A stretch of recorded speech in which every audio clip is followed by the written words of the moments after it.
A good afternoon to you and welcome to our continued coverage of Decision 2022, and for the next 4 hours or so we'll be on the English language and we'll be having a lot to bring to you as we proceed with this broadcast. My name is Dan Mwangi. And my name is Olive Burrows. Right off the bat, let's listen in to the Energy Cabinet Secretary Monica Juma. She's speaking on the gains made as far as bringing down the cost of power, electricity to be more specific. We take you there. Goodwill that we continue to receive from Kenyans, both at home and abroad. Actually, we've had a lot of discussions and submissions from everybody from everywhere. Last but not least, I would also like to thank in a very special way His Excellency President Uhuru Kenyatta for his vision for a better energy sector. His dedication to transforming this sector, which is a critical driver for the transformation of the lives of all Kenyans, has been unwavering. And the support for this process, the commitment to the reform, we believe is right, and it is one that I would wish to express my deepest gratitude to His Excellency for his support. It is our hope, and I have no doubt that this is the way to go, that this is the way we will go as a country, so that we can continue our leadership in green growth moving forward. I thank you for your kind attention in this breezy, cold morning. Thank you.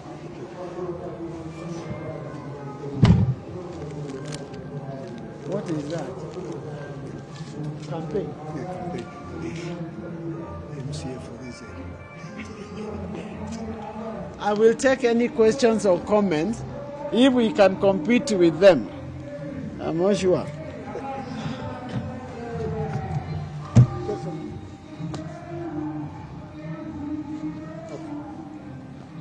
It's all right. Can proceed. Hello, my name is Lila. You mentioned about electrification, especially for public facilities, with the reason of being built in Tana River. But since we are the advent of elections, I just want to ask the status, because the Ministry of Energy is going to play a key role, especially in ensuring that there is adequate energy during this particular time. What are the status as of now? Hello. In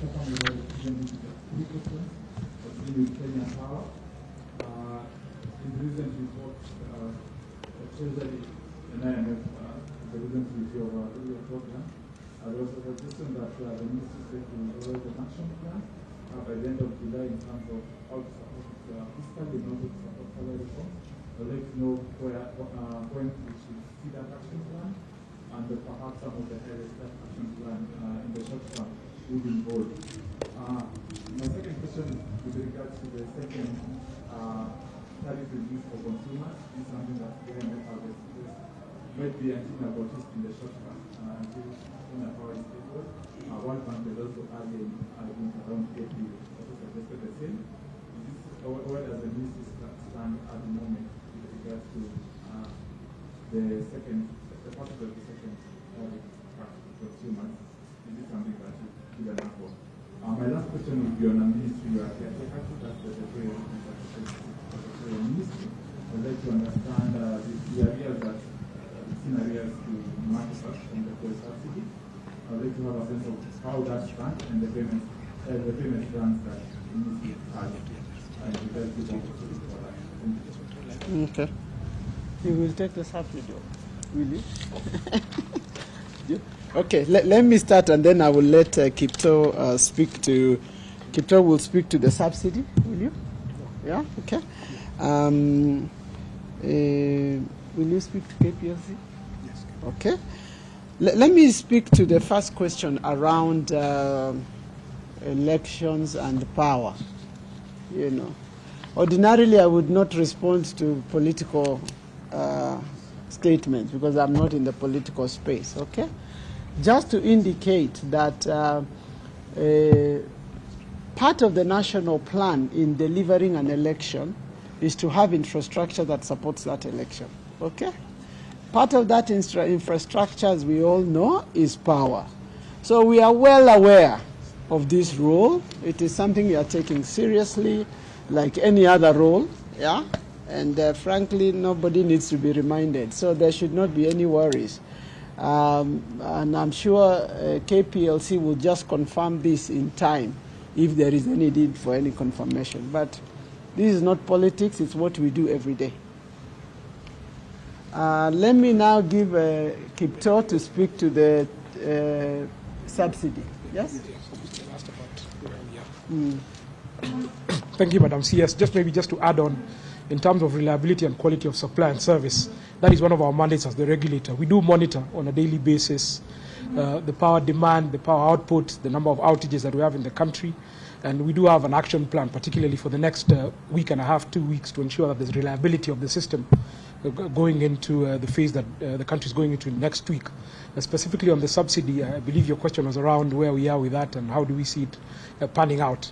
In terms of the global markets, we've seen the last 2 weeks a drop in the prices of crude across the globe. We still have an N-1 lag. We price our cargoes based on cargoes that arrive in the country between the 9th and the 10th. We are yet to see that until the 10th, which will be next week on Wednesday. But as had been committed to by the government in terms of the subsidy program, there was a commitment given by His Excellency the President and the Cabinet Secretary that the government will look at continuing to offer a safety net to Kenyans. But in terms of the global outlook, we are seeing the numbers stabilizing, and we hope in the next couple of months that should be able to stabilize. But come the 10th, when the cargoes close, we'll be able to do our computation, we'll be able to consult with government. But as the commitment had been given, and on the 14th of last month, we believe that this program will continue to be implemented by the government. I think, as you all know, there are a number of reforms which are being considered or being taken within the KPLC. Some of them, of course, are governance reforms, and some of them are also reforms that are really going to address the issue of operations. Let me put it very clear. KPLC is a big entity. I think that is an establishment or an entity which is almost worth 350 billion. And on a monthly basis, KPLC has, of course, collects close to about 19 billion. But on the same, being the only distributor across the country, there are quite a number of things it has to do. And that's partly why some of the reforms were being taken in energy. Now, we have definitely donors, that is IMF, that has been having supporting programs within the KPLC. And from time to time, either on quarterly basis or after half yearly, they'll come and see the progress we are making in terms of reforms. We have actually been informed here by the Cabinet Secretary. As far as governance is concerned, that is being addressed and is almost complete. In fact, the process of getting the CEO for the company is almost complete, and many others. And of course, you have actually had the issues that are also being addressed, being, of course, in the manner of operations. So from time to time, we will also continue to talk with the donor, that's the IMF, and see what it is that they are putting on the table or what reforms they think need to be implemented. So what we can say is that these are engagements that are continuously, and KPLC, of course, with the ministry, coupled with the National Treasury, will consider to monitor this so that whatever is intended to be implemented will be done. Thank you. Any other set of questions or comments? I can't hear you.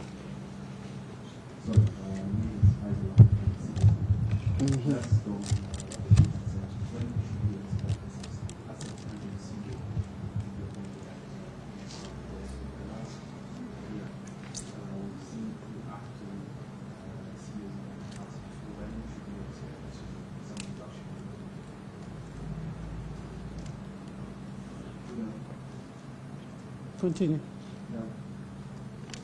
Good afternoon. I'm John Ruto from the business. I have two questions. One is regarding the condition that IMF gave us, part of the law, that we should do away with the subsidy. And they were clear of over. So I just want to know the needs of the position of that. And then the other question is regarding security of the water transmission system. There was yes, you actually said it the last time here that you are going to exact specific areas. So I just want to know, has that happened? Also, we have a copy of that. Thank you. Good afternoon. My name is Ryan from Nation. My question is about the negotiation with IPP. So, can you just clarify if any part of this negotiation involves lengthening the term of those PPAs? Okay, let me just take those first, and let me begin with the IPP's negotiations.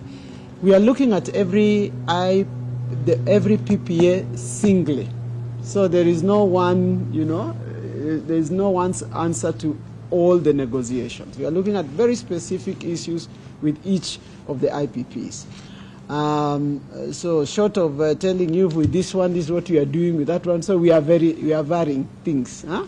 And yes, there are possibilities for extension, as there are possibilities for reduction.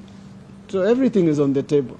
Everything is on the table. And so it depends on the specific parameters, issues that relate to each of the specific IPP.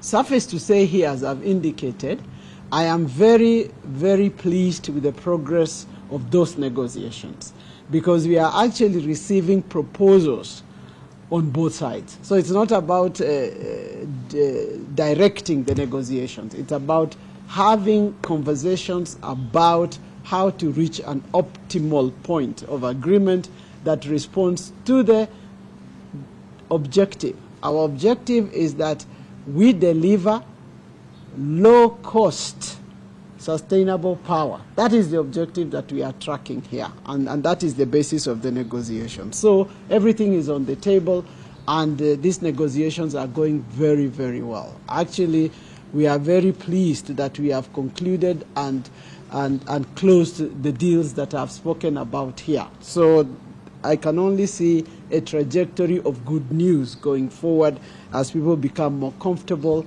and confident with the negotiations. Number two, I will let PS speak to the security and the transmission, but just to highlight that I am very satisfied with the structure that we have built in terms of having a full view of the energy infrastructure in this country, and I have no doubt that it is doing the right thing, and I am confident, which is why I can speak very confidently even to the question of securing not just the elections but the country at this time moving forward. But I'll let him speak specifically to the question around gazettement. Now, first of all, let me just indicate that the assumption that there is somebody that would tell, okay, let me paraphrase it. It is true that we work closely with development partners, including the IFIs, in terms of pursuit of our mandate for development. And that is what happens across the world. It is also true that everybody wishes that we develop a fiscal framework that is healthy. There is no doubt. That is the intention of government, and that is the mandate of IFS, especially the World Bank, IMF, and so forth. And it is also true that there has been a conversation around restructuring and improving the governance of various strategic entities of our country, and that includes the KPLC, which is an extremely important actor in driving both our social services but also our development aspiration. The discussion around stabilizing the tariff is a big one, and it must be taken within the context of what is our development aspiration. Our determination in our analysis is that we cannot become a competitive country if we have power that is overpriced. That is the starting point, and that is why we are going through this reform agenda in a very meticulous and detailed way. Now, the question around stabilizing those tariffs for the purposes of the benefit of Kenyans is an important political obligation and responsibility of this government. And the question around the subsidy, whether to do a subsidy or not, is a matter of a modality. Now, as we are working towards reduction of the costs of the losses that we are dealing with, that in itself would help us to reduce the amount of money that the government would use to cushion because of those losses. And that is why we are saying it is not just about subsidy. We must look at the reforms in its totality. The reforms in terms of governance, the reforms in terms of the technology, the reforms in terms of the O&M maintenance of the systems, and so forth and so forth. So we are not looking just at one thing. And it is the issue, the discussions with the IMF is not the only thing. We are having a lot of discussions around the entire sector, not just KPLC, because KPLC is just an off-taker. There is a lot of other discussions that we must have, including the renegotiations for the generation of the power, but also how we transmit that power, how we regulate the actors within that sector so that we can enable the whole discussion to come together. So it's not just about the money. It is about the entire sector to make it sustainable, to make it give us reliable power, to ensure it gives us the right type of power, in this case green energy, so that we can drive our country's development agenda forward. So in a very long way, but shortly to say, the conversation between ourselves and the IMF continues. And it is aligned to the same aspiration, to have power that is sustainable, that is cheap, that is reliable, that can drive our development. PS, do you want to speak to the Gazette? I want to confirm that the gazettement of the critical infrastructure within the energy sector was done. I think this was a couple of months ago. And they cut across the hydros, we've got the geothermal, and of course Ketraco. And most of them, of course, the power stations and substations that we have. In fact, as a result of that, we have actually seen quite a number of citizens now begin to respect some of this infrastructure. The gazettement also meant that the national police and also other security agents are now posted on what is happening. Now, these are also the infrastructure that are being monitored on almost daily basis by the Energy Police Unit, which is situated in this headquarters. Thank you. The final set of questions. In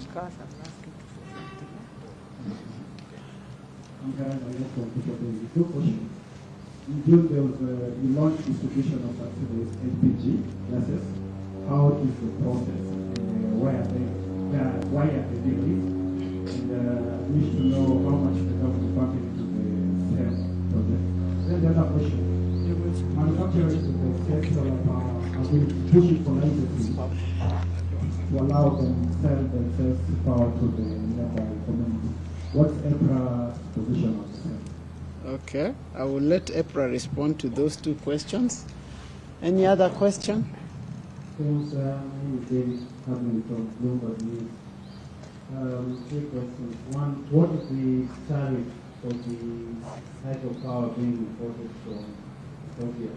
How much is going to be paying cents per kilowatt? Second, you mentioned that you have finalized talks with 3 IPPs. You mentioned which IPPs these are and by how much the tariff has been cut. And then, speaking of the biorefinery I visited yesterday, when does Kenya plan to begin blending its diesel with biofuel? And at what ratio and when will the regulations for this Okay.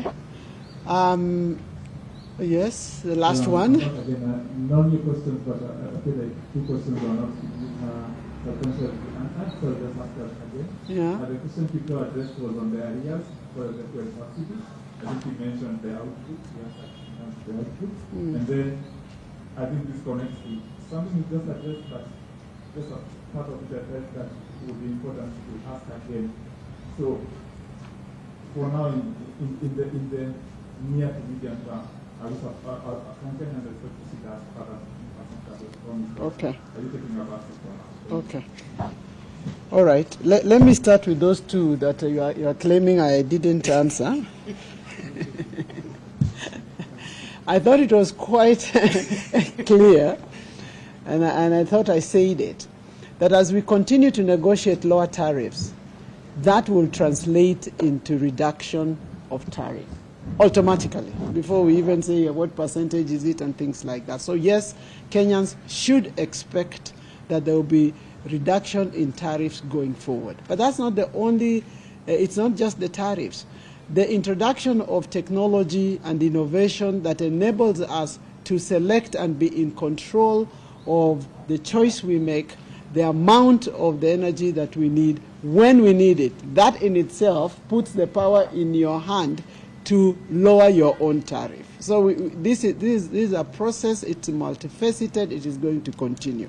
Now, will there be a 15% tariff? I guess that is the question you are asking. That process was, of course, disrupted because of dynamics that were beyond of ourselves. But having said that, I want us to invite ourselves to the process that I have outlined here in terms of the reforms that we have actually achieved. The fact that we are able to stabilize power in itself is indication of the change, the positive change that we are already experiencing. The fact that we have been able, in spite of the heightened costs of fuel, to hold those tariffs at that point is in itself a positive. So there's a number of things that when you are looking at the reduction, you must look at. Globally, everybody has been seeing an increase in their power tariffs. Anywhere, we have not. It is because of those measures that we are able to hold that tariff down, and we will continue to do so. Now, on the biorefinery, and I'll let EPRA talk to arrears, what are the arrears, talk to LPG, talk to the EPRA regulations and so forth, and the tariff on the hydros as well. On the biofuel plant that I visited yesterday, that the President visited yesterday, commenced its pressing of vegetable oils, which are going to be the raw material for the biorefinery, 2 weeks ago. And it was the scale of this and the potential of it that was setting us again as a fast mover as far as biorefinery is concerned. That is very, very important. That it's the first plant of its kind on the African continent, in fact, and that it is setting us on a path of biofuel where it's not just even the blending. We have the possibility of doing our jet fuel for ourselves and for the region within a very foreseeable future. And we are talking less than 5 years today. So we are in that process of beginning to accumulate that raw material for the biorefinery, which is going to be located in Mombasa, and EPRA can also speak a little bit to that. So for me, it's an exciting thing. But it's not just the biorefinery. It is the impact it is having on the farmers. Right now, we are talking about 25,000 farmers already involved in provision of the seeds in 10 counties, to be expanded by October rains, this October rains, to 15 counties. At its optimal operation, we are talking about impacting 250,000 farmers in ASALD region. So we are looking at a potential of this country leapfrogging in a very significant way, particularly in the counties that have difficulties in terms of producing many other things, but we can put them to use for things that are relevant to their ecosystem. So it is the promise of that that we are looking at, and it is real because it has been tested. We now know it can work, and that we are in the right path as far as biorefinery is concerned. Before I ask IPRA, let me ask IPRA first and then Cass to say something about this. Thank you. Thank you, Madam CS. I'll pick up on the 4 issues. I think 2 are directly linked to our mandate as EPRA, and the other 2, I think, are linked to actually the mandate of the PS Petroleum is not here, but I'll try and hold his brief. Just picking up on the issue of LPG. The LPG program, Mwananchi Gas, has been running for the last couple of years. There have been some challenges related to the receptacle, the cylinders, through the ministry, but I think this matter was addressed. But in terms of specifics, each financial year the government does allocate resources for Mwananchi Gas through the ministry and to National Oil Corporation. I don't have the specific number, but the program is ongoing. And because we do appear jointly as we prepare our budgets, I am aware that there is a number, but I'm not able to put the number. But I am not aware that there's any bottleneck in relation to implementing the Mwananchi Gas project, which is being implemented by the ministry through the National Oil Corporation. It's instructive to note that National Oil have their own brand across the street here called Supergas, but the Mwananchi Gas is a incentive driven by the government, a propos incentive driven by the government through National Oil Corporation from the ministry. The second one on the compensation and the subsidy, in terms of what are the arrears and what number is it and when they'll be paid. This is a work in progress between the government, specifically through the PS Petroleum, where the compensation from a governmental standpoint is made. But I do interact with all marketers on a day-to-day basis. These are conversations currently ongoing on arrears between the National Treasury, the ministry, and all marketing companies. But we don't see a constraint in terms of the arrears, because there is a credit period, as we say all the time. If you go to shops, you go to supermarkets, you have a 60-day credit period. So when on the 14th, once we announce a price and we do communicate what is due to each oil marketing company to the government, there is a process, an administrative process to processing these payments, and that is where the time lapse actually occurs. And as I said, this is a mandate of the PS Petroleum, and I hope I've held this brief quite well. On biofuels, as Madam CS has correctly mentioned, on the regulatory front, we are actually undertaking a pilot. There is a couple of entities who've approached us, and actually we have given them a license to pilot on biodiesel. As you're aware, as part of the greening of the world agenda, biodiesel is critical to that, and the government, as Madam CS has mentioned, is looking at the refurbishment and the revampment of Kenya Petroleum Refineries Limited to be able then to process biodiesel. And as you said, one of the bigger incentives for us is actually providing work and the workforce within this country and making our land more arable through planting of the feedstock that will go into this refinery. We're also working with the authority, which is KEBS, jointly with us to develop standards so that then eventually when this pilot and feasibility is done, we're actually able to have standards which can be able to allow for this refinery to then take off the ground. There is